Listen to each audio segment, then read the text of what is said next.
Hello and welcome to Dinis Guarda YouTube podcast show, powered by openbusinesscouncil.org and citiesabc.com. Once again, we are here to continue profiling great personalities, great leaders, great technologists, and people shifting and changing the world to make it a better place, and as well to make better experiences for all of us around the world. In this series, we've been always highlighting the doers and the makers and the technologists that actually are making the bridge with all the complexities and possibilities that are coming out of the world today. So I'm very excited today to highlight actually a company and the founder or a technologist personality in this case that has been building some very cool things. So I welcome to our series Anton Jefcoate.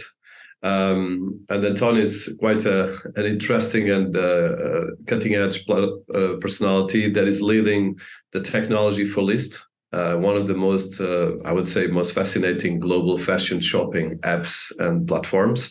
And Anton is a CTO of Lyst, and a software engineer and leader with over 15 years of experience in the areas of technology and building, especially a lot of high-profile platforms.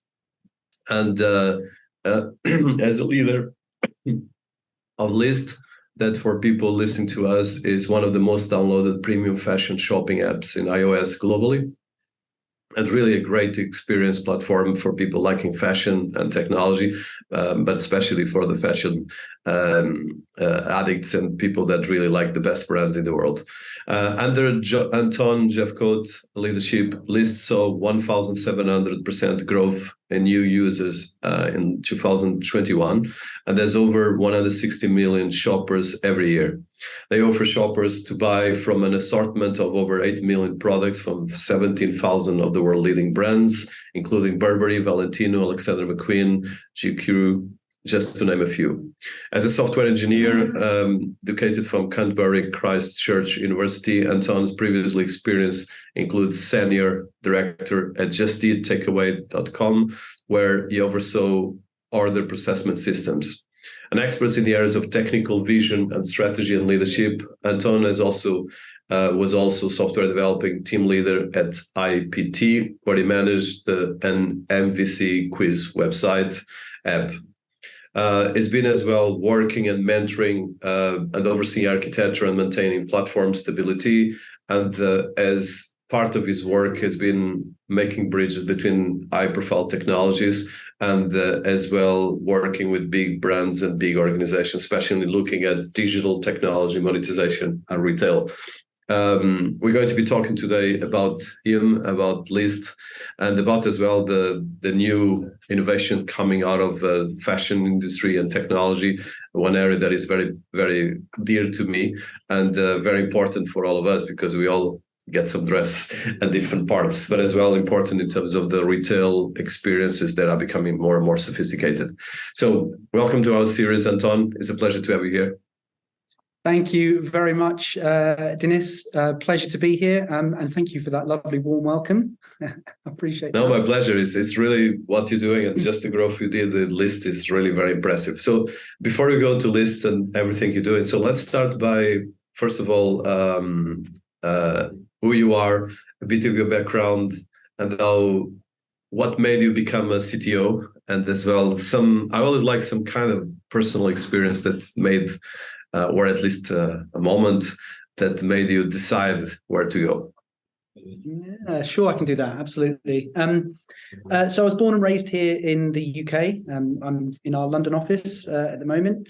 I grew up on the southeast coast in the UK, and it's a lovely place to grow up. But let's just say, I think during the 80s and the 90s, when we were growing up, like in these ailing British seaside towns, certainly had to make your own fun. I've always been like a project person or a builder of things. I always needed to be occupied. I spent a lot of time in the garage at home, just building projects and making things. So I've always been this way inclined to need to have a project to do.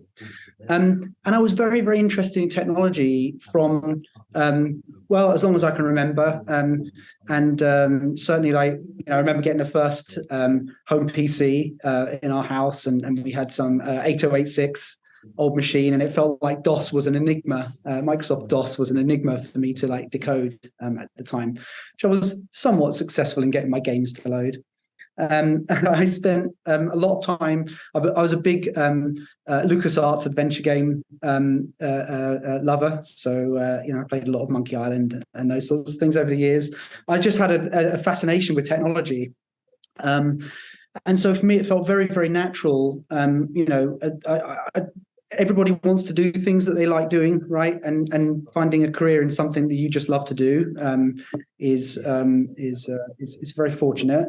But for me, it was a very natural path just to sort of follow this technology and a computing type route. And so I just did as much of that as I possibly could at school, and in my spare time. I ran a business. It obviously wasn't a proper business, but I built computers for my mum's small business and whatever else. And I just immersed myself in it.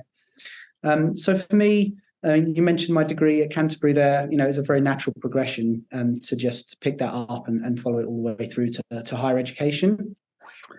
And I think that's on the technology side. But also I spent a lot of time in music. I played in bands a lot to pass the time as I was growing up. I love music. I played in some quite heavy bands.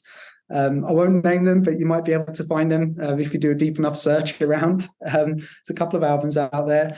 But I'm just thinking about on the leadership side, it was very clear as well, looking back now, I sort of took a lead role in planning, organization, making some decisions and thinking ahead. And I think that has also sort of followed me throughout my career.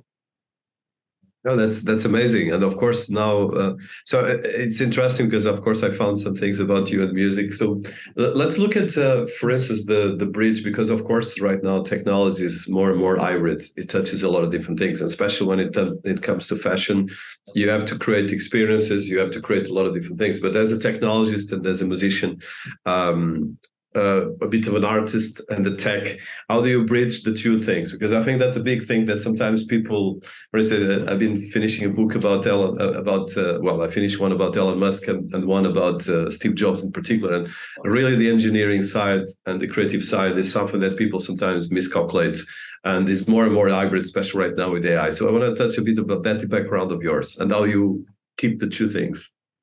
God, that's such an interesting question.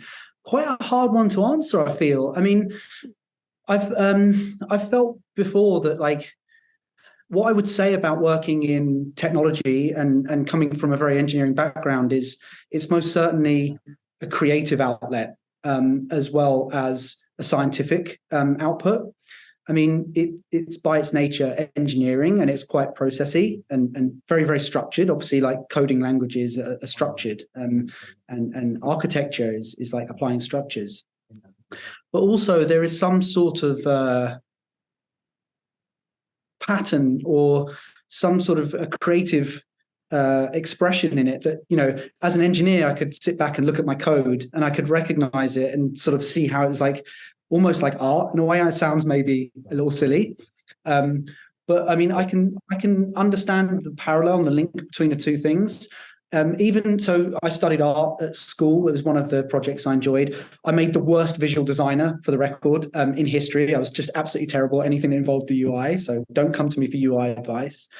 But even in that, there was something very, very structured about the type of art that I was doing when I was at school. It's all very sort of linear, almost like Mondrian style art. And somehow there's a link for me between music, patterns of 8, 4 bars, 8 bars, and sequences that, if you ever, I program electronic music sometimes, and I find it very, very similar to doing software, to thinking about software. It's like repetitive, it's loops, and so I don't know if that's a helpful answer, but I find it difficult to explain how I would connect the two things. But for me, somehow in my brain, there's definitely a very clear thread between them all.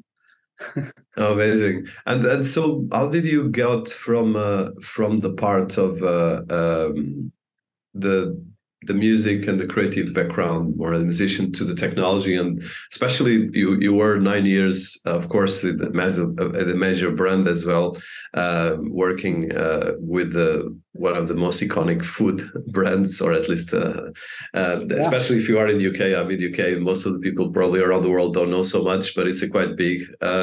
So tell us a bit about that, because I think it's quite an interesting thing, and as well how you pass, because Just Eat, for people listening to us, especially if you're not in the UK or in Europe, is a big platform, a bit like Uber, where you can actually order food, and it's really probably one of the biggest ones international, with technology and leaf apart. So a bit of that trajectory from a musician to leading first Just Eat and then going to Lyst. Well, the first thing was, like, I probably spent a little bit too long playing music and not enough attention to my degree, just to get that out of the way. I suppose that's almost advice to people, that don't fear if you don't get like the top grades. You can still succeed. So, for me, it was always like a career choice of two paths. Either it was going to be music, or it was going to be something in the technology space. And I think that, like, if you've ever been in music, you've recognized that, like, if you ever played in a band, it's like maintaining a relationship with 5 people, or however many people are in your band at any one time. So I was very lucky with my timing. I was very stressed and frustrated with playing music by the time my degree was completing. So I had this very natural point where it's like, I almost had this moment of like, right, now it's time to focus on my career, and my career is going to be that. So I was quite fortunate in that respect. I found it really, really hard to get my first job. Very hard. It took me a long time, and I almost lost faith like multiple times during that. So I nearly took some different approaches, and it took me sort of 9 months. And I just found it really, really difficult to compete, to get your foot in the door. And maybe that was to do with my location, because I wasn't living so close to London then, so not so many jobs. But I persisted. And I ended up at this quite small company, and I was presented with a great opportunity there to work across a media division, which satisfied my creative side. Or they also had like a road traffic investigations and insurance branch, and there was much more of a software need over on the latter part, which is where I focused my efforts, and I that's where I just absolutely got like fully immersed in software development for the first time. And I think there was something for me missing from my university course, which was, I could tell you all about fifth normal forms in databases and all these sorts of things, but I'd never, ever connected a database to a website, just for example. So there was a lot of like very foundational learning that happened in that job. I wanted to do something more exciting, more interesting. So I soon moved up to London, and I ended up at the company that you just described, IPT, where I ran the quiz websites. Great company, good scale. It taught me a lot about data and operating at scale and building systems for like real time processing and things like that.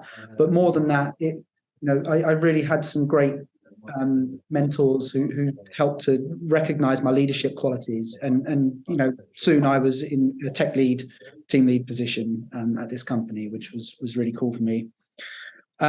But it was around that time, I think the company had some struggles, and it was quite difficult, and it was time to move on, which is now getting on to your question about Just Eat.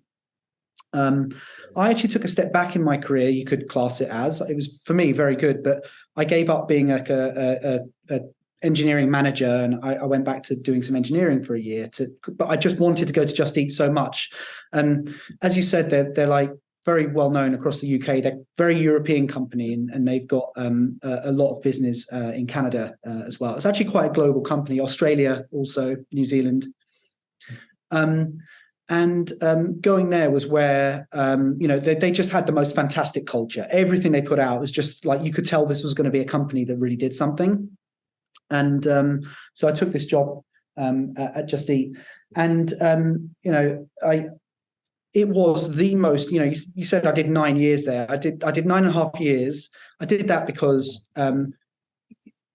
all the time that I'm learning, I feel pretty like comfortable and really like fulfilled in a job. And I just had the most phenomenal like runway to just grow and learn. I mean, it was a company you could really, really, really grow with. So I went from senior engineer at Just Eat, through multiple, basically I was the guy that got all of the nasty projects, anything really complex, anything really nasty, anything needed a lot of collaboration and sort of getting people together. Like I would get it. I'd just get those projects. It suited me. It suited my personality perfectly. And with that came like a lot of support from some great leaders and some great mentors at Just Eat.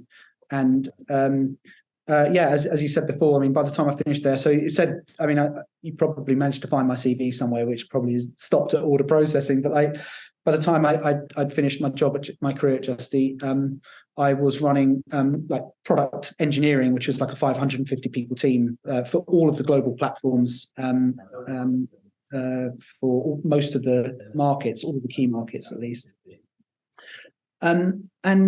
What stands out to me about that part of my career was the hockey stick growth and being a part of a company that was sort of like pre-IPO, doing a hockey stick growth like that was really quite some feat of technology and really, quite frankly, very, very, very hard work and a lot of hard nights. With a lot of failure as well as a lot of success in terms of the platform, its availability.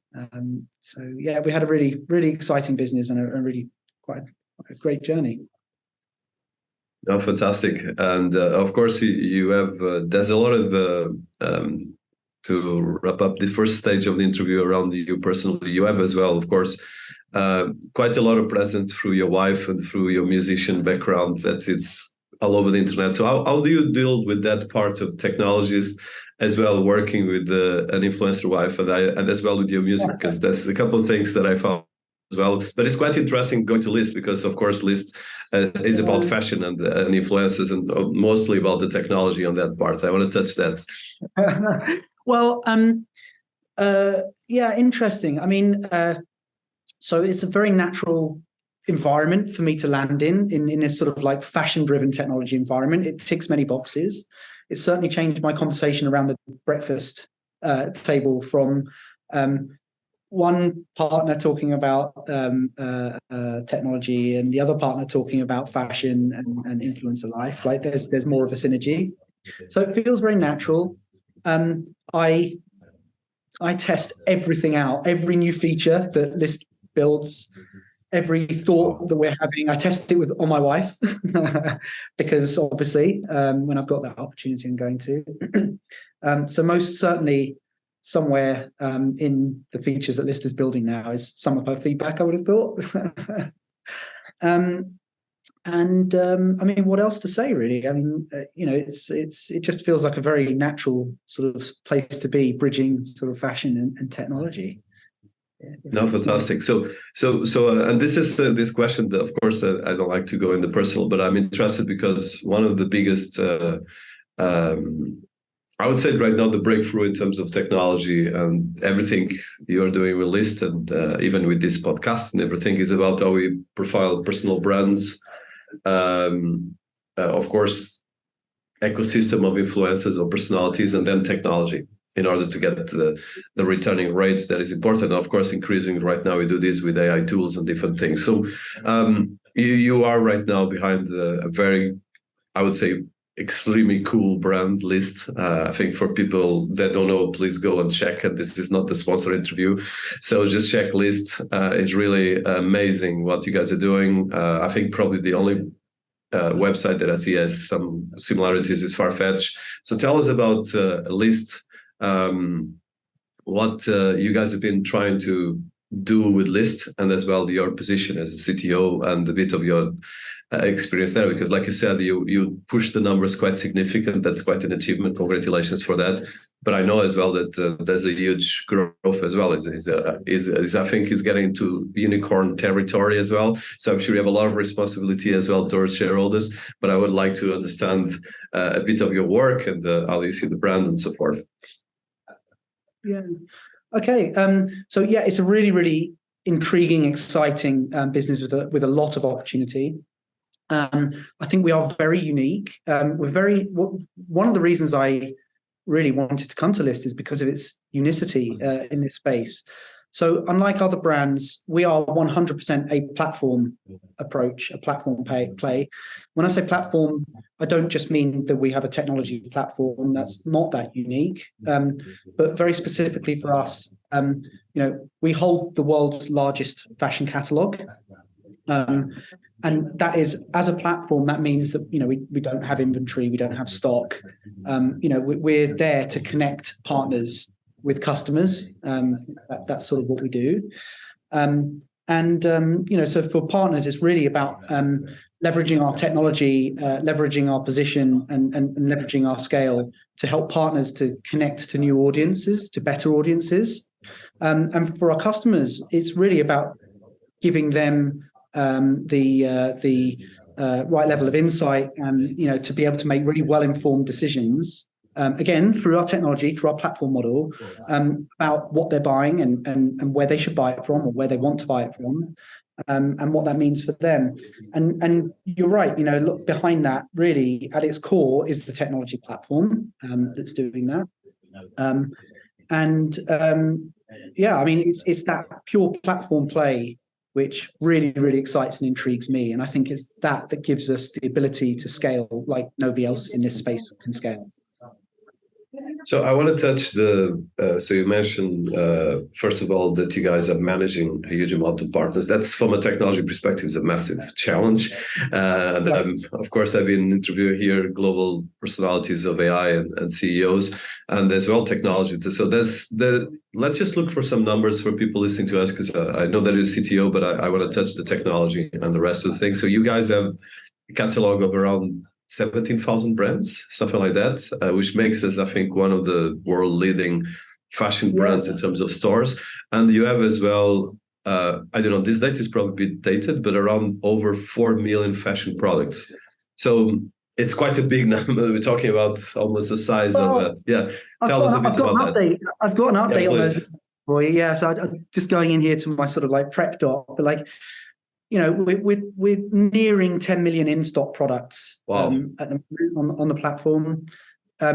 We're nearing the region of sort of 30,000 designers across nearly 1,000 retailers. So yes, again, like this is not stuff that you can do, particularly in the fashion space. It's not stuff you can do not as a platform play. I mean, that is, the ability to scale to this level really comes from sitting in the position that Lyst is sat in. So yeah, it's quite, and as you say, we need to apply technology to make this work.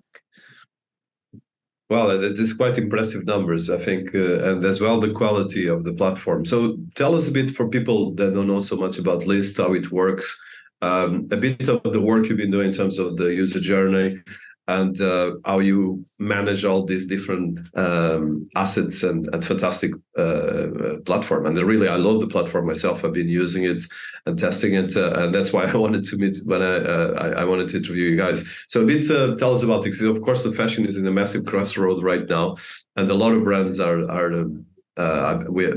have been writing a lot about fashion through our fashionabc.org, and what I understood is that there's still a pre-digitalization and a post-digitalization. There's a couple of brands that are very advanced, but most of the companies are really, for instance, even Zara, Network, and Inditex, and other groups that still, if you look at the ecosystem of fashion and textiles worldwide, that's a huge challenge. So what you guys are doing is really amazing and creating a lot of new possibilities, but as well a big challenge, to say less. So I would like to hear a bit about how it works and how you manage these different things.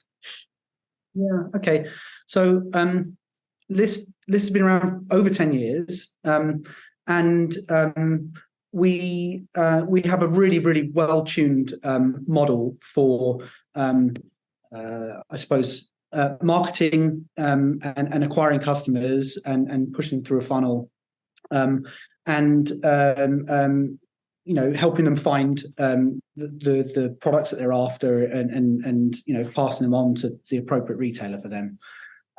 What we've spent a lot of our time doing, though, in the last, I guess, 5 years plus, is working towards what we would call our membership model, which is much more about like a rich a customer experience that has people coming back and recognizing Lyst as the place where you want to go and do that sort of like shopping, the discovery part of your journey, as well as the purchase part of your journey.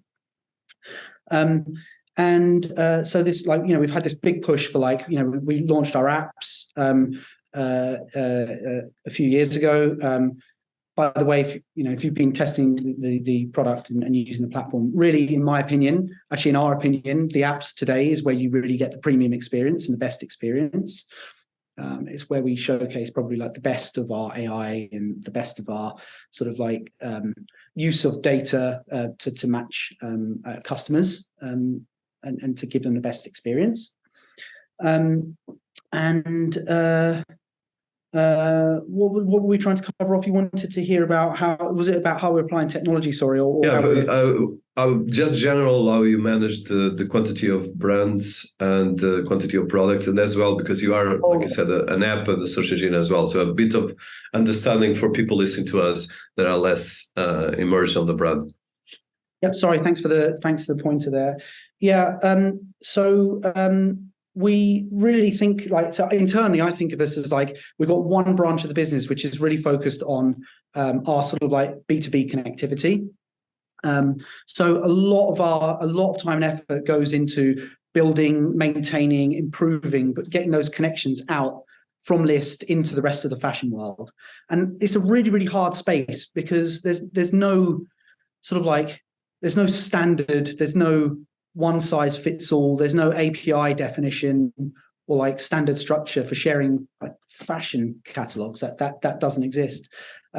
So that's why I was saying, back to the sort of like 10-year history, we've got this long steeped history of like building up these connections, these integrations, and this relationship ultimately with our partners, our retailers, and our brands that we work with, which is all represented in our, what we call internally, our product catalog integrations space. So we've got lots and lots and lots of technology for supporting that. And then on the other sort of like side of the technology facing part of the business, at least, really is like what I would call our customer experience, which is really then like building out more like the traditional.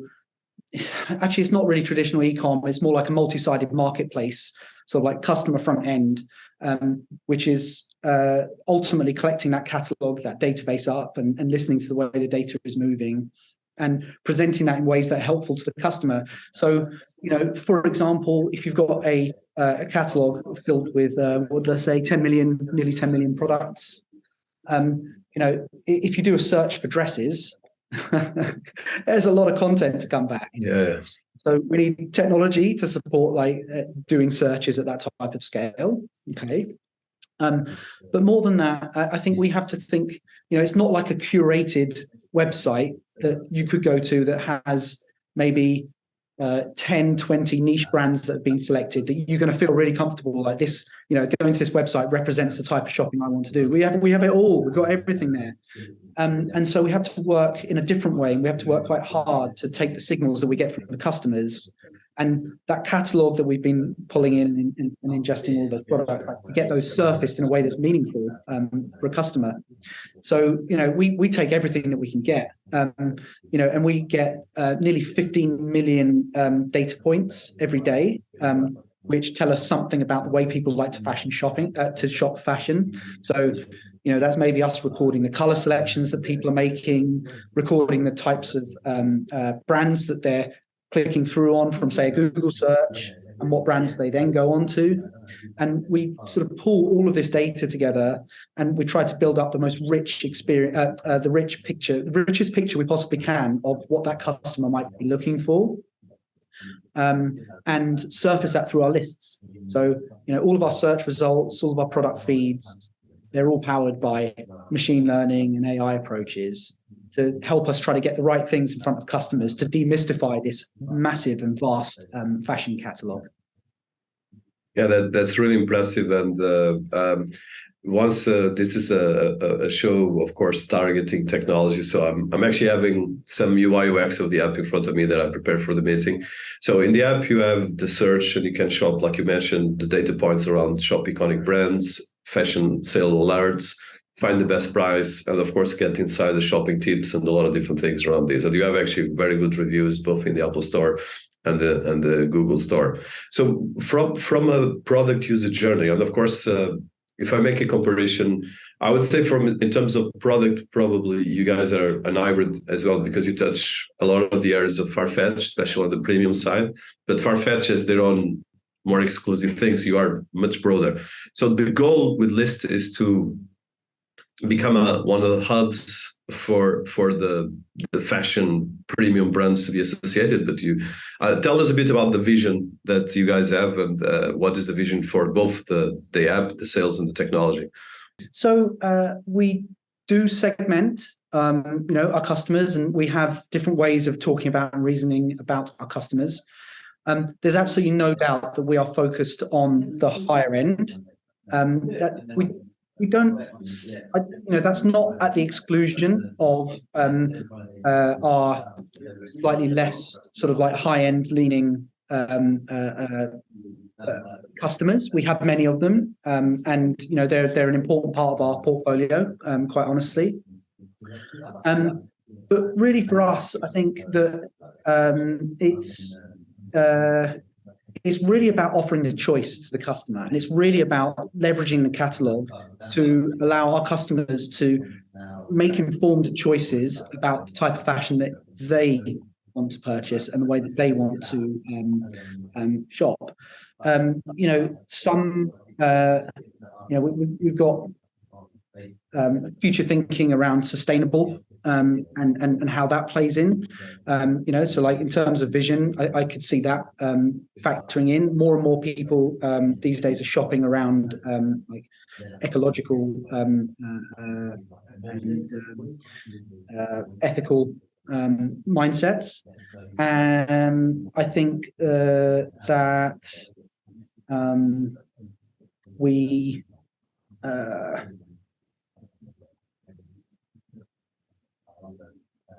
else is important to mention in this. I mean, I think that fit, for example, like clothing fit and clothing style, in a world that's going more and more online, is increasingly hard to work through. I think this causes a large returns problem for the fashion industry. We would love in the future to be working with this and solving some of that problem. Again, sort of future vision stuff. I could imagine that as technology becomes more and more robust in this space, something like virtual fitting rooms, or virtual try on, or something like maybe webcam enabled, or something like this.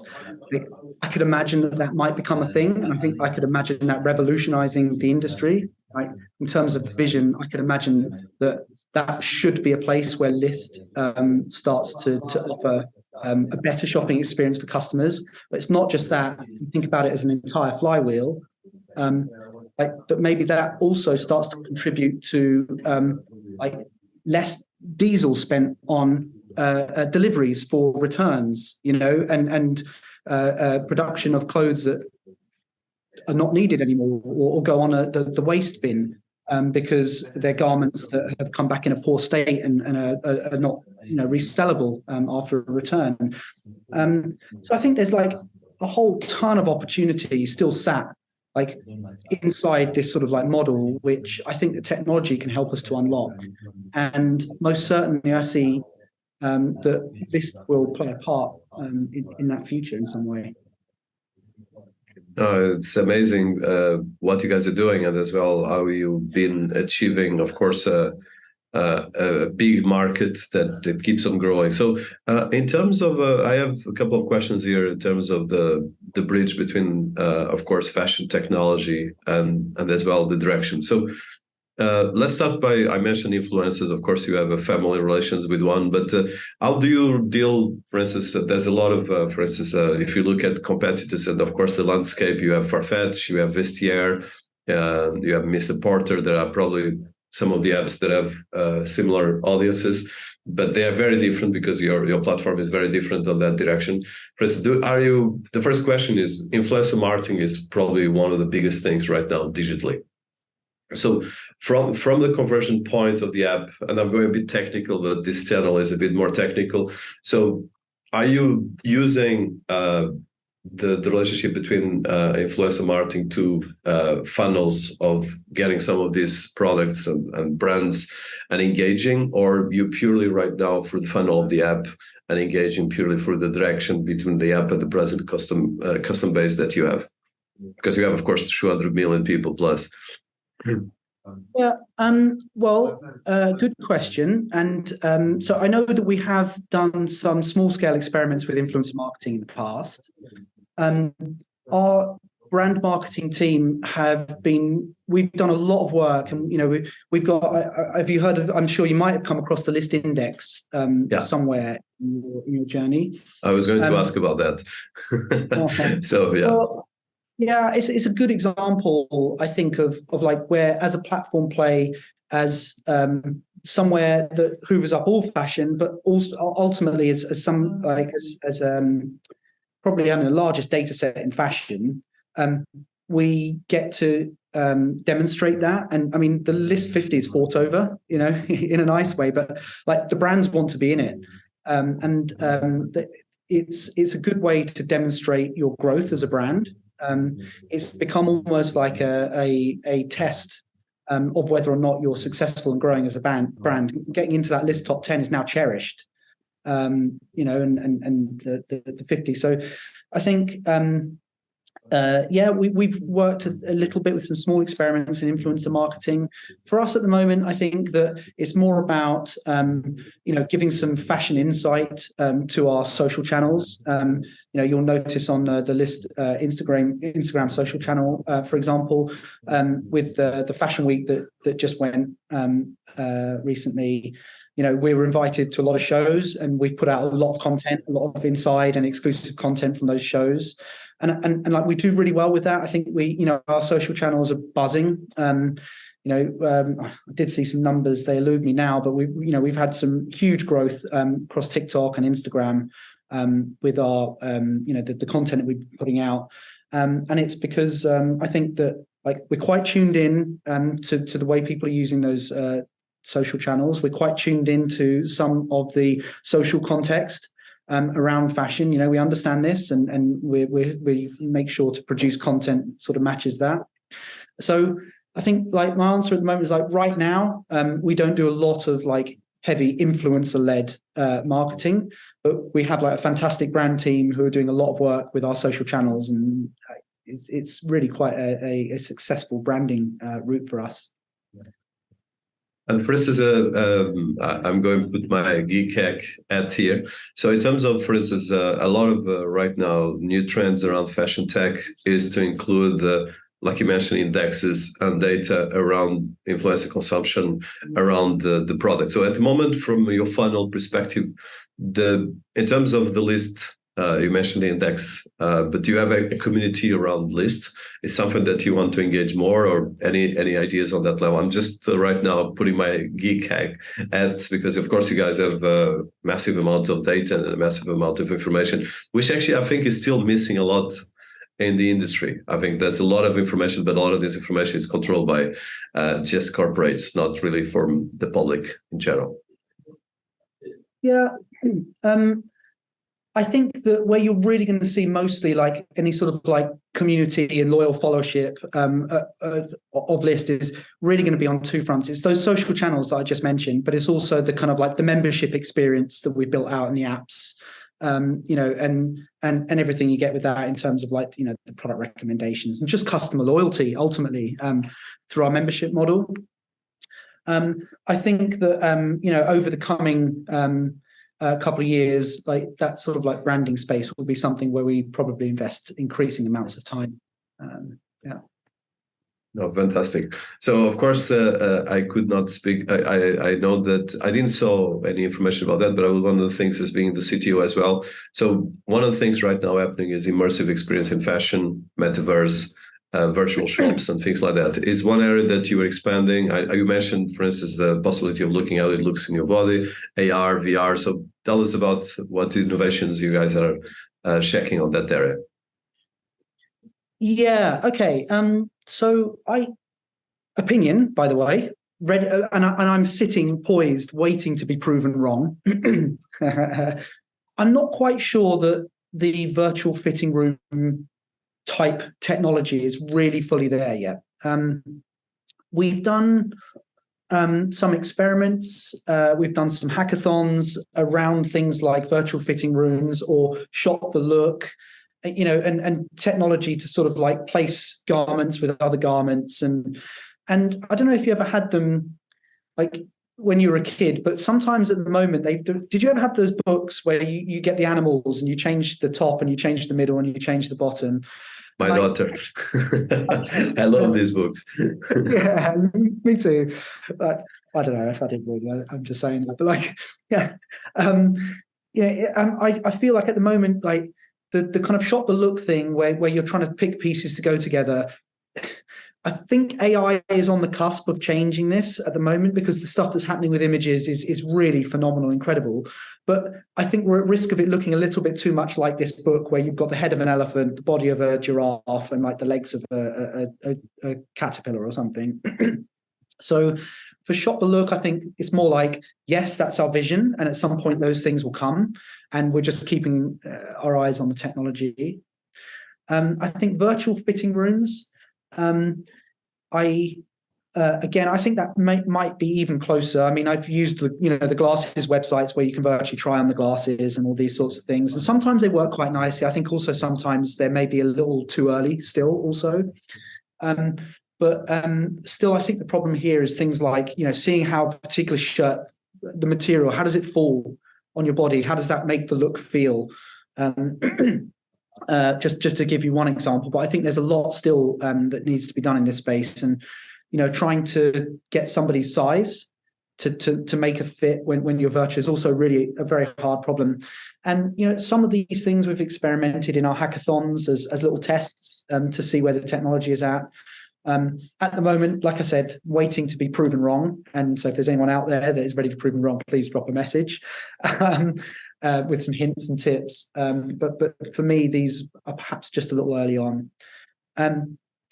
However, there have been quite a lot of advancements, which we are taking benefit from. Maybe we'll get onto some of those later on with the question. But to me, these are still they're less like very, very visual features of e-commerce sites that are coming. And they're more like sort of like data back-end type features. But one thing I would say is that like, and I know this is perhaps not that new, but we've just launched our image search type searching. So like searching from an image. I mean, maybe from a camera roll, but you were talking about socials earlier on. I would certainly say research has told us that a lot of people, the discovery of fashion,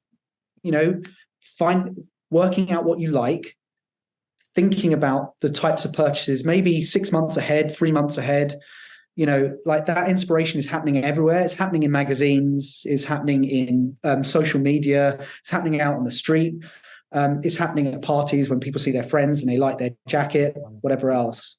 And one thing I perhaps should have mentioned when you were mentioning socials earlier on is that for Lyst, I think one really important natural push that we're on at the moment is about starting to play much more in that discovery space than we ever have before. Like we could maybe say it's a little too e-commerce transactional at the moment, perhaps, if I was to be a little critical. I see that as an opportunity.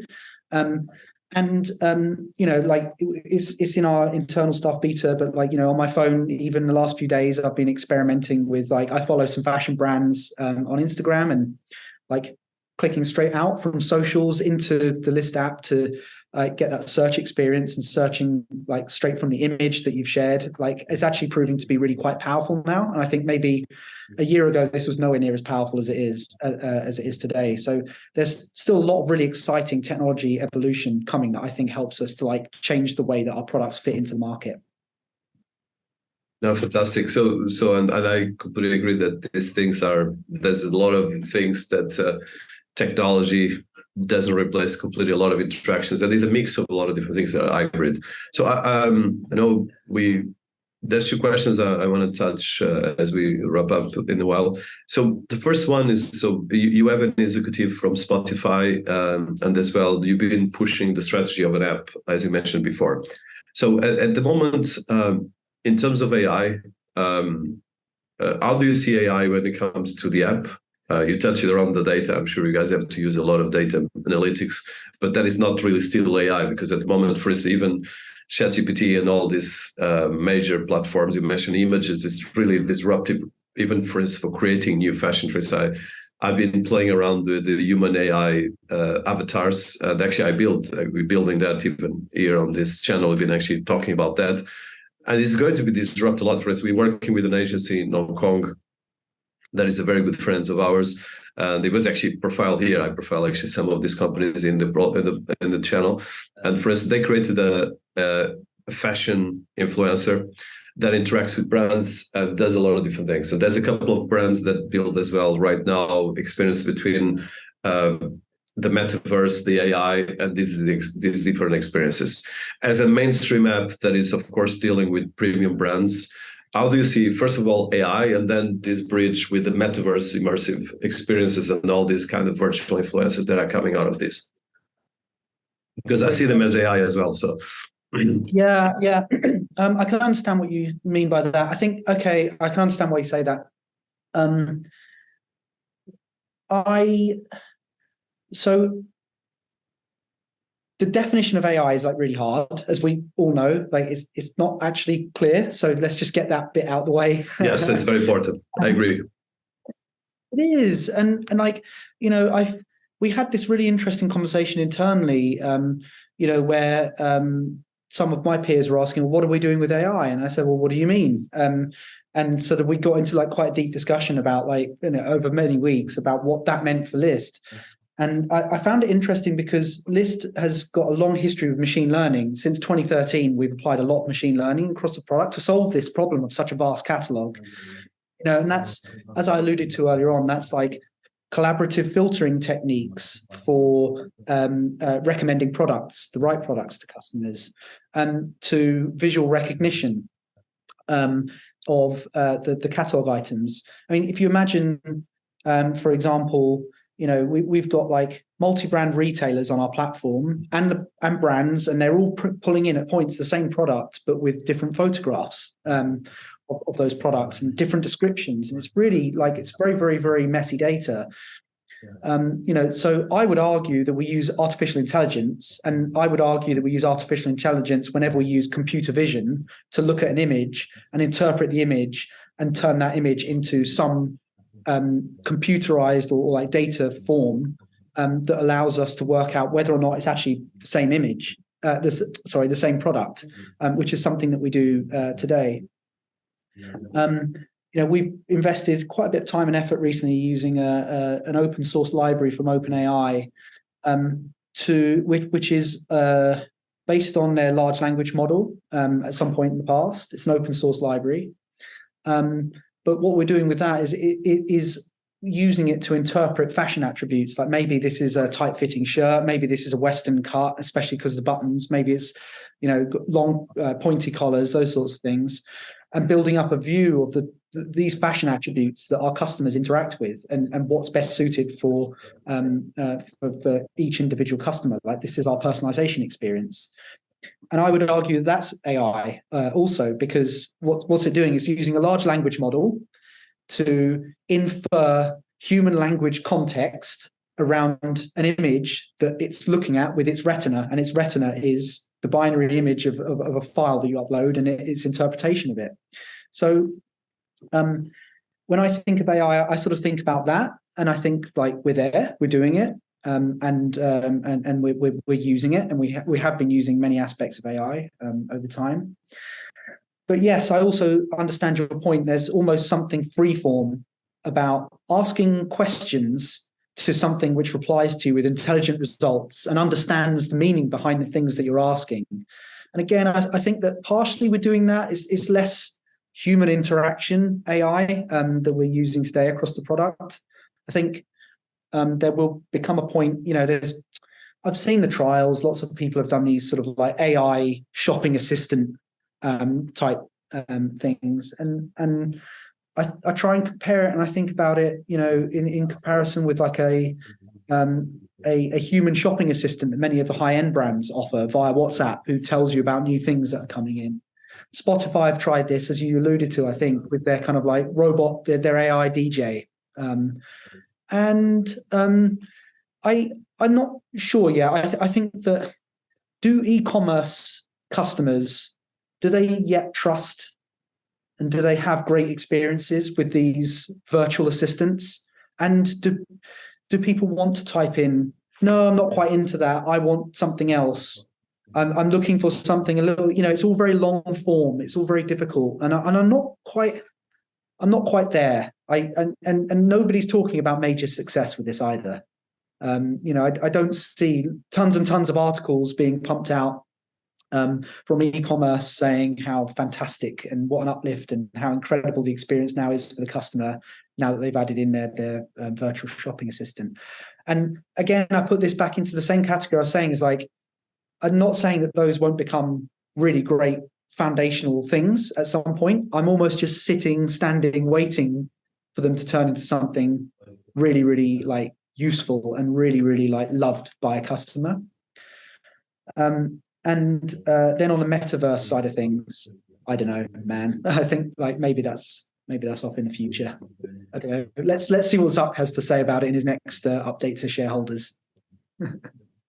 No, fantastic. No, I understand that there's a lot of hype versus reality, and I love that hype versus reality is really important too, especially when you're looking at numbers and really reality of e-commerce. And like you said, you need, especially with the quantity of data that you guys have and quantity of products, you have to focus in very specific areas. So last question is, so from the work you're doing right now in terms of course, leading the technology for one of the top fashion apps and brands in the world in terms of e-commerce.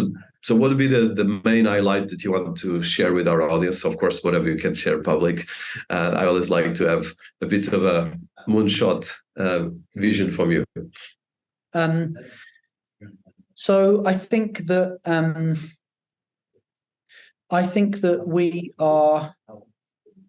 we're working really hard, and we're on the cusp of some really major changes in like the member offering that Lyst offers to customers as it is today.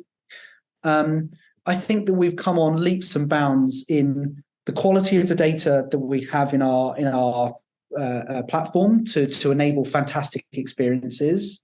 I think that we have come on leaps and bounds in the way that we're using that. We've got a few things at the moment in early prototype, which are going to fundamentally, in my opinion, change the way that the product looks and feels. And I think it's going to delight customers. I think it's going to make, I think it's going to really demonstrate why being a Lyst member is beneficial and why you feel good about your shopping experience every single time you come to the product. I think we're leveraging AI. I think our approaches and our plans for personalization are looking really, really strong, and I think that there's going to be like some really great outcomes for our customers off the back of that. I think that we're going to make it easier and easier and easier and simpler and simpler and simpler.